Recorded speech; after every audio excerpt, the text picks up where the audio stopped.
happy week 2 of summer. Let me take that again. What is that called?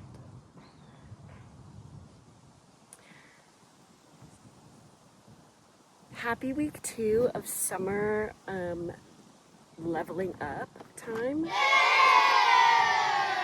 Happy week 2 of there's a bug of self-improvement summer.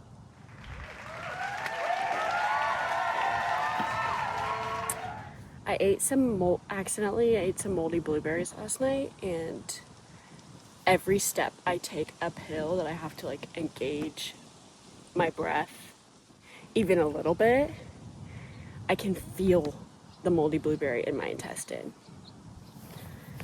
So that's kind of my issue of the day, but other than that, I'm feeling really good. It's not too hot because it's like a breeze, but I think people don't realize that, so they didn't come up here. Anyway, I'm feeling really good. Today's gonna be a no spend day for me because I spent too much money last week and I got really scared about it.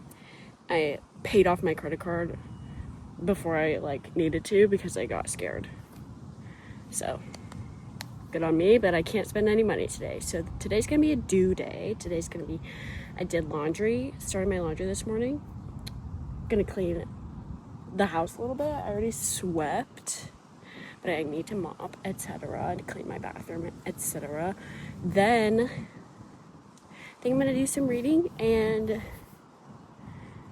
maybe even some writing. I'll be crazy. Yesterday I ran my fastest 2 miles ever, at least that I've been tracking so far. I ran 2 miles in 20 minutes, which was pretty awesome because I've been running about a 10:30, 11-minute mile as of recent, and I think yesterday was just like I had to go at 5:30 because I saw Materialist last night. So good. Chris Evans, Pedro Pascal. Shut up. But yeah, I'm pretty proud of myself for that fast time. Anyways, I'll check in later. I think it's kind of crazy when people say LA doesn't have seasons because a month ago, this was all wildflowers. This is all dried up, sizzled up wild mustard seed plant that flowers in the spring with those really tiny little yellow flowers everywhere. This was covered. I'll try to insert a picture of the same spot, but LA has seasons. It's just wildflower season, and then dry, and then dry but a little bit colder. So, there are seasons. Just kidding. Were you scared? Be honest, were you scared? I survived that hike. I just was worried that the next clip, I didn't film anything talking, so it's going to be an awkward jump. And this is me editing. I just was scared. So, just so you know, we're transitioning to the next thought. It's a couple days later. The next time that you see me. Okay. Love you. Bye. Hello. It's kind of weird talking to you like this, but I wanted to be able to have use of both of my hands because I'm going to talk about the book that I'm reading right now. Besides The Artist's Way, it's called Funny Weather, Art in an Emergency by Olivia Lang.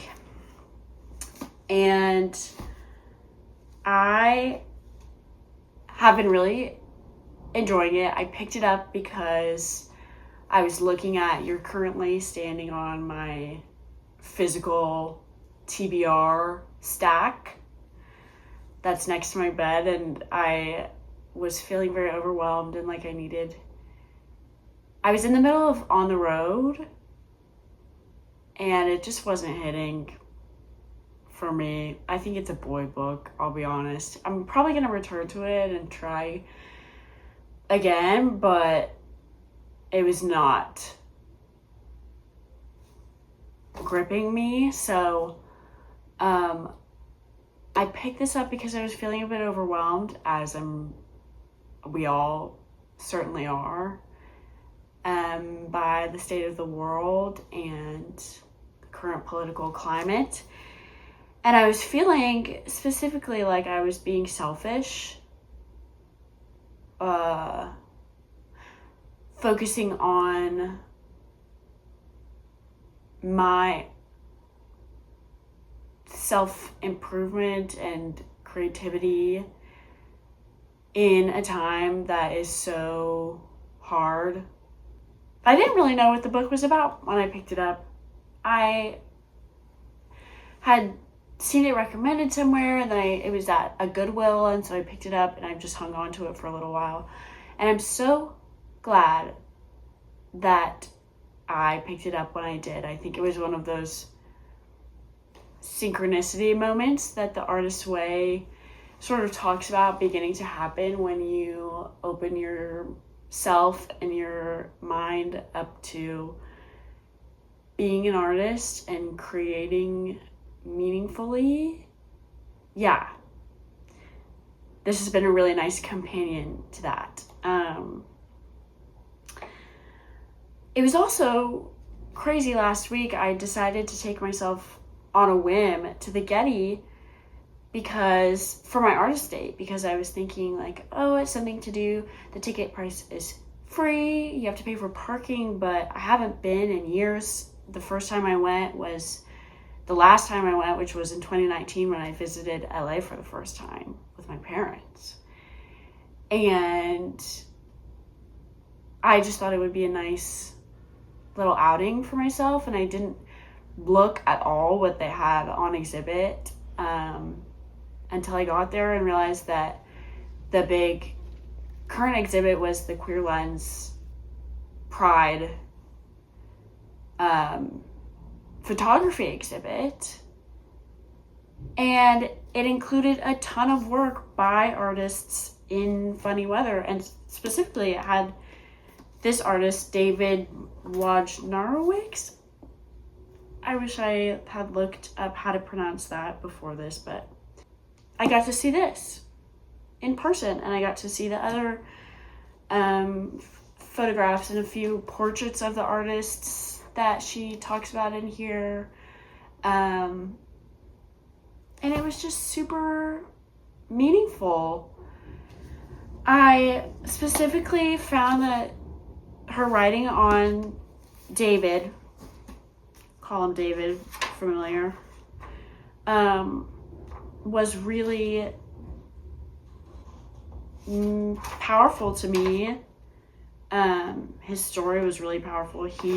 Sadly, he passed from AIDS, and this is my reading journal. I have a quote written in here about him that I found really struck a chord with me. She is talking about his work. She says, in Knives, he repeatedly explains his motivation for making art as an acute desire to produce objects that could speak, testifying to his presence when he no longer could. And then it's a quote from him. To place an object or piece of writing that contains what is invisible because of legislation or social taboo into an environment outside myself makes me feel not so alone. And I think that spoke to me because of what's going on right now in our country, and how vital and important it is for artists to continue to make work and to continue to hold a mirror to society through their art.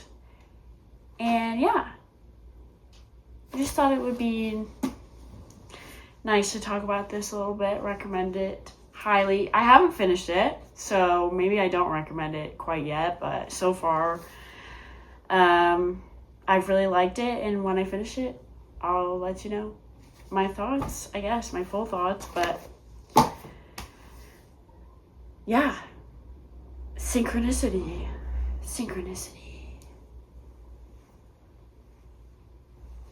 That's all.